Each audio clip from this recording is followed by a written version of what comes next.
thing that we found was it was all about personalities. It just so happens I fixed toilets in those days, all leaky pipes. And that's why I said that. Gutter-Vac's about customer service. They've got to like you. They've got to engage with you. Just how so happens that we clean gutters. In a previous life, I just fixed toilets. So I could apply this principle to 1,000 businesses and it'd work. And that's the beauty when you go into a service-based franchise is that you can actually impact it with something that costs you absolutely nothing, but will majorly impact your profitability. Just if you know that you're good with customers, you can teach someone how to work at heights safely. You can teach someone how to clean a gutter. And I know this because you've had me on a roof. So I know that I could get up onto a roof safely and what I need to do. But if you can come with a mindset that I really want to help my customers, that's the key in a service-based business, isn't it? That's the biggest skill you need to bring. I think it's the biggest thing in business. Yeah. I don't care if you're selling donuts or, hamburgers or BHP making steel. I mean, it's when you get to the end customer that's going to give you money, you need to make that transaction as pleasant as possible. And I know, giving money to somebody I'm having a bad interaction with really makes my teeth grind. But I tell you what, this is a little aside as well.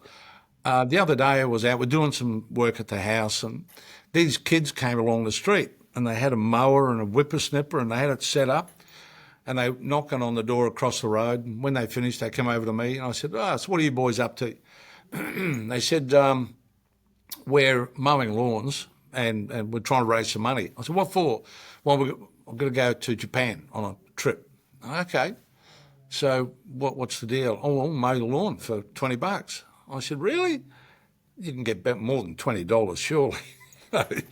Anyway, I got them to mow the footpath. They didn't do a great job. It doesn't matter. It doesn't matter.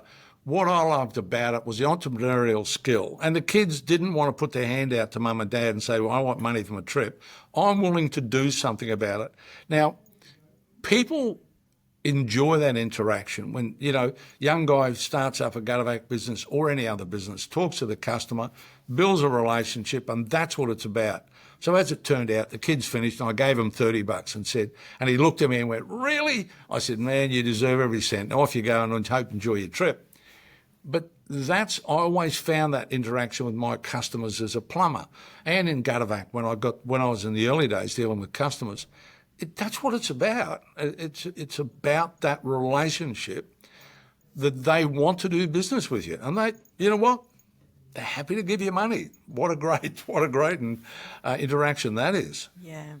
So in franchising, when people think franchising, they immediately usually think of like fast food, QSR business, quick service restaurants, and they overlook the power of a service-based franchise business. So in your experience, what types of people do well in a service-based franchise group? Do they have common traits? I think the one thing is they've got to enjoy other people. If they can't interact with other people, then no service. Well, I don't know what business they're suited to. Probably, the back end of a company doing the paperwork maybe. But the trait that we've got is that people do have a pleasant nature. They have a willingness to interact and listen to people. So they're problem solvers. So, Mrs. Jones rings up and says, I want my gutters cleaned. One of the questions that we do in training is, well, why? Why do you need them cleaned? What's happening? Well, my gutters are overflowing. I've got this. Oh, okay. Let's see if we can help you with that problem.